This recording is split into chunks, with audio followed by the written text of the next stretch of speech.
Now, those of you that are aware of current affairs know that next year is 2021, which will most likely be the year of humanity's inevitable downfall, but more importantly, it is the year of Sonic's 30th anniversary.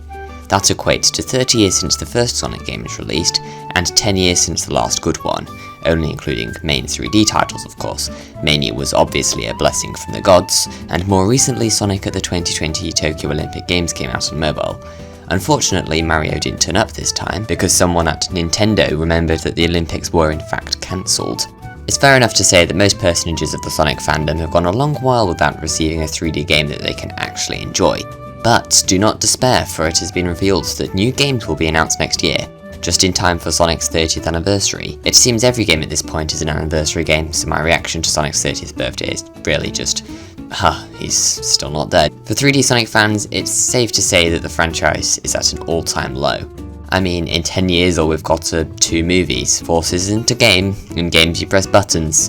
In Forces you just press square and, well, it's over. However, if we are to look at the general trend in Sonic game releases over time, it is quite possible that the game to follow something so utterly not very good will be a 10 out of 10 Game of the Year masterpiece. But as we are all fully aware, general trends mean fuck all to Sega, so we should probably be really worried. All we can really hope for is that the next game is at least marginally better than Forces and Lost World. I mean, it must be, right? Well, in this video I would like to explore exactly what a game that is better than Forces should be like. I'm not claiming to be some messiah who knows the one and only solution to what is an evidently polarising franchise, as everyone has their own ideal Sonic game which does not necessarily match up at all with anyone else's, but I think it is possible to come to some general agreement concerning how to design a game that appeals to the general demographic. Right, so let's get started. I think the first and probably most important quality for the next game to possess is just to be a fun game. However, when it comes to Sonic games, that is a little tricky. I'll be fair, Sonic Team gets things right every now and then, but Sonic games are by nature very difficult to make. Unlike most other platformers which are built around a core mechanic of jumping, Sonic being more fluid and speed oriented requires a balance that is rarely if ever pulled off correctly. We can all probably agree that at this point Sega should take a step back and take a critical look at the franchise. They need to identify not only what hasn't worked in recent years, pretty much everything, but also what has worked in the past. Now, Mania was a fairly brilliant game. The team behind it went and took everything that was good about the 2D games and crammed it all into a game with good level design and other things that were missing early on in the franchise. Now, the 3D games are a little more difficult to master. Sonic was originally conceived to exist in a 2D world which lends itself to fluid level design and physics. When it comes to 3D games, Sega have gone down 2 roads in the past. There are the adventure style games where Sonic is slower and more easy to control, allowing for expansive platforming oriented levels to be created. Then there are the boost games where Sonic is going at maximum speed all of the time and is therefore very difficult to control, so levels are more skill and reaction based. Both of these formulas have worked in the past. Sonic stages in SA2 were very good, and they were in SA1, and that certain other game released in 2006 too, if you are to ignore the bugs and whatnot. Sonic Unleashed, Colors and Generations all had some amazing levels. I would say Generations especially had some of the best level design in the series. The problem is though, that when Sonic rushes through the levels at such a high speed, it takes a lot of effort to make them interesting and worthwhile. Generations, Colors, and Unleashed, if condensed down just to the good levels of boss fights, would take less than an hour each to complete. That's hardly enough content to comprise an entire game. I think in order to avoid a repeat of Forces, it may be in Sonic Team's interest to adopt an adventure-style formula for the next game.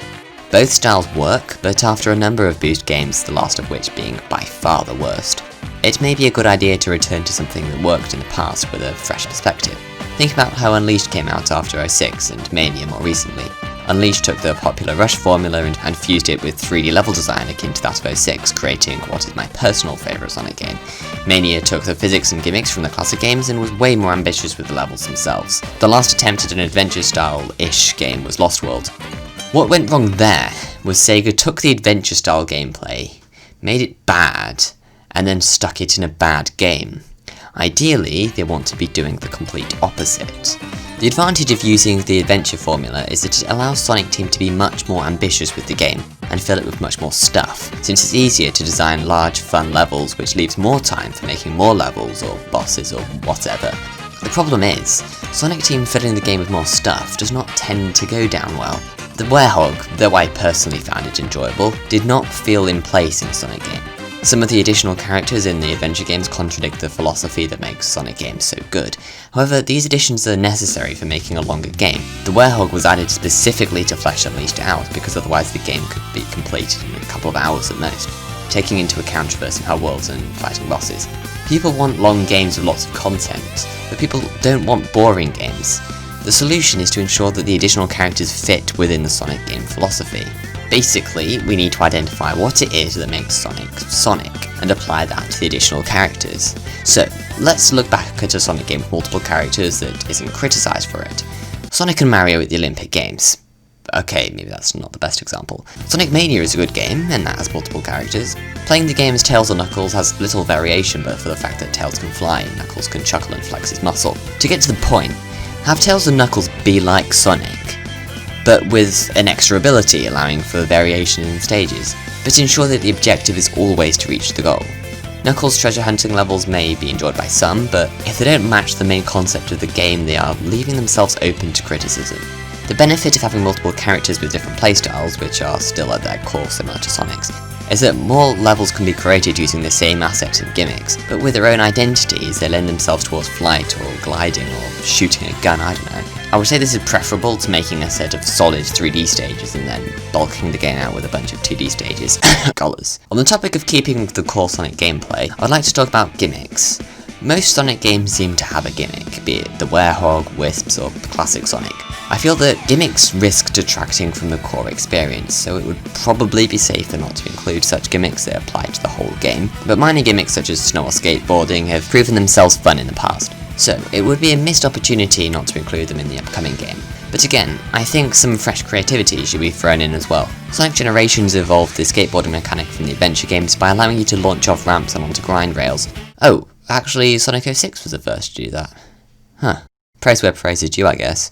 In terms of rail grinding, it's a bit of a staple at this point, but I feel it's gone a little stale since Unleashed, where it's mainly just been used as an opportunity for a breather in the middle of all the action. If we had to go for adventure gameplay again, I'd like to again commend Sonic 06 as it had some really solid rail grinding. I'll point to Crisis City as probably the best example. Sonic 06 gives you complete control while grinding, giving you many opportunities to jump off the rails in order to take shortcuts. In fact, you had to manually jump onto adjacent rails to switch rather than just using the analog stick or bumpers, making rail grinding almost difficult. I know many of these features were in other games, but 06 just stands out in this regard, as most other games have treated rail grinding as semi-automated sections.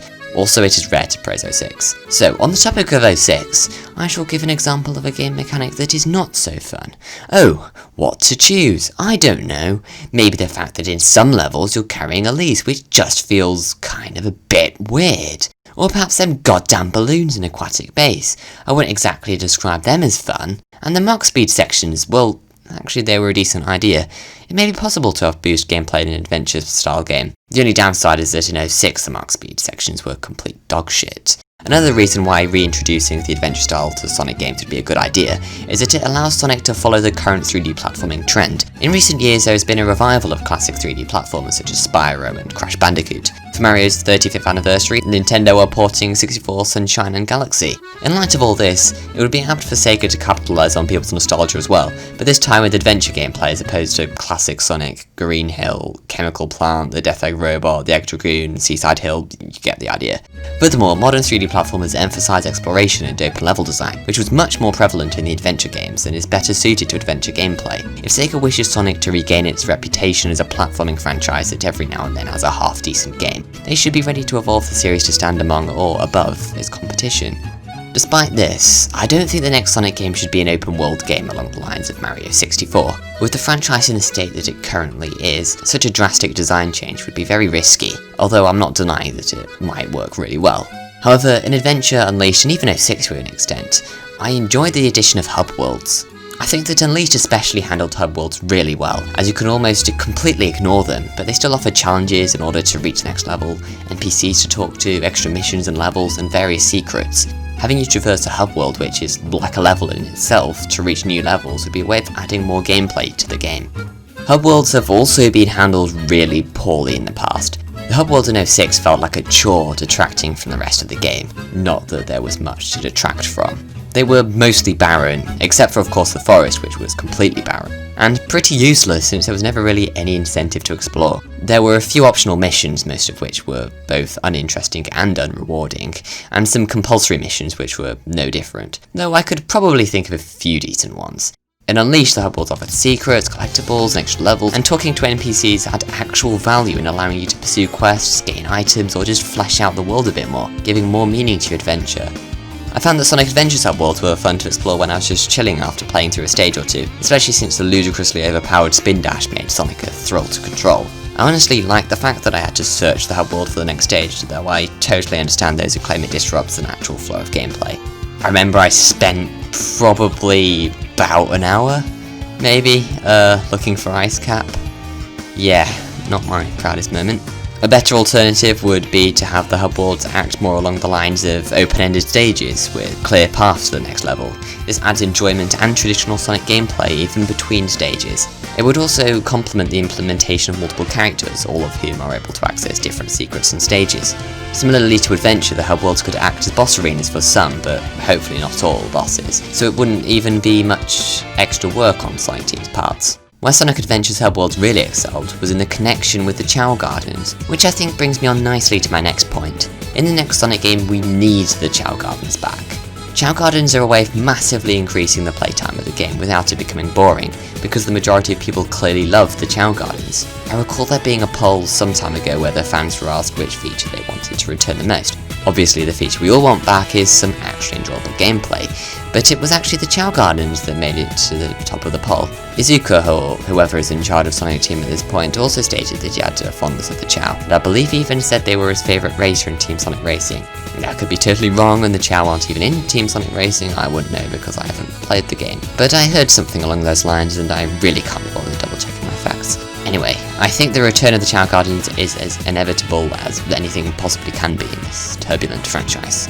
I still have my worries though. It would not surprise me at all if Sega were just to shove in the Chao Garden as it was in Adventure 2 with little thought as to how to integrate it into the rest of the game. In fact, the Chao Garden would probably be in a more barren state than it ever has been. Ideally, we should be seeing an evolution of the Chao Garden, which is less of a 3D pet sim and more of a, well, more like Pokemon probably. Were Sonic Team to go all in with the Chao, they could turn it into a really enjoyable side game within the main game, make the Chao more customizable in terms of appearance and moveset, then allow the player to utilise them in turn-based combat, as well as the races and... what was the other thing?